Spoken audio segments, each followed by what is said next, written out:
The end of the calendar year is usually good news for Australian golf fans because that's when their heroes return home after spending most of the season on either the European or PGA tours.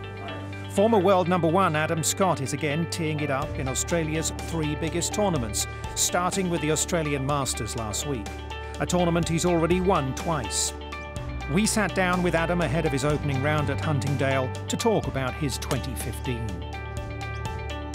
It's great to be back playing at home, full stop, but to come back and play in the Melbourne Sandbelt, and this year back to Huntingdale, which has such a history with the Aussie Masters.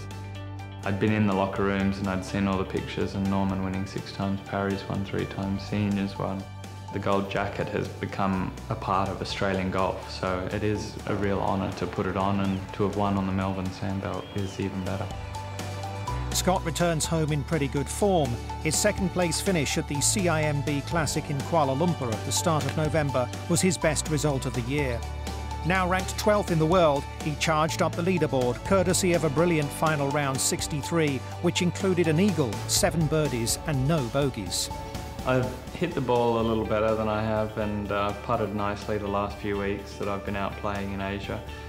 So I feel good about things. I feel also that I'm really in competition mode at the moment. I've played a lot lately, so you know, to be able to switch on is not going to be a problem.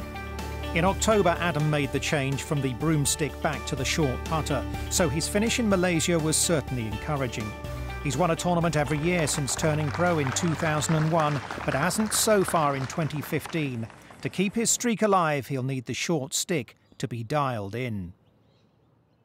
I experimented for a couple of weeks with it earlier this year, and so I knew what I was in for. Now that I've decided that, you know, I may make the change.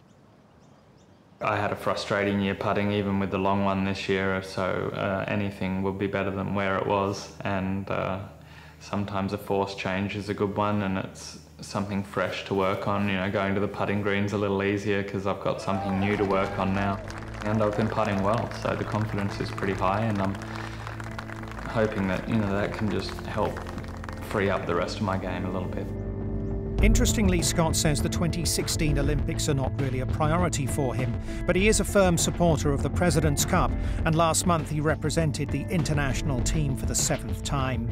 He's yet to taste victory, but the Cup's return to Australia in 2019 means there's still plenty of motivation.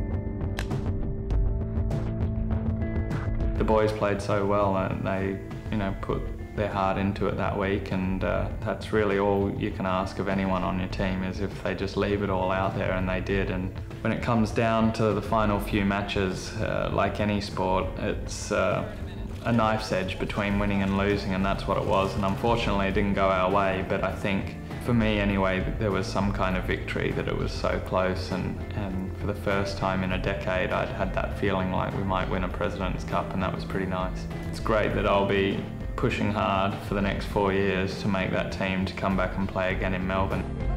Fellow Aussie Jason Day was a member of the international team in South Korea, capping off what's certainly been the biggest year of his career. As well as rising to world number one, Day joined Scott in the history books as a major champion after his record-breaking performance at the PGA Championship. I'm so proud of Jace, and I know how hard he works at his game and what he puts into it, and you know, to see him finally kind of break through and really be the superstar that he is fantastic, and it is good for Australian golf as well. You know, we've been on a really great run, I think, the last few years, and my feeling is that Jason will keep that going for quite a while to come. Both Scott and Day had additional reasons to be thankful in 2015, as they both celebrated the birth of children. Adam and his wife Marie welcomed their daughter Beau Vera Scott into the world in February, and her arrival has certainly given Adam a little perspective off the course. Yeah, being a dad has been a fantastic experience for both me and my wife, being a mum. She's taken to it so well, which certainly takes the pressure off Dad a little bit.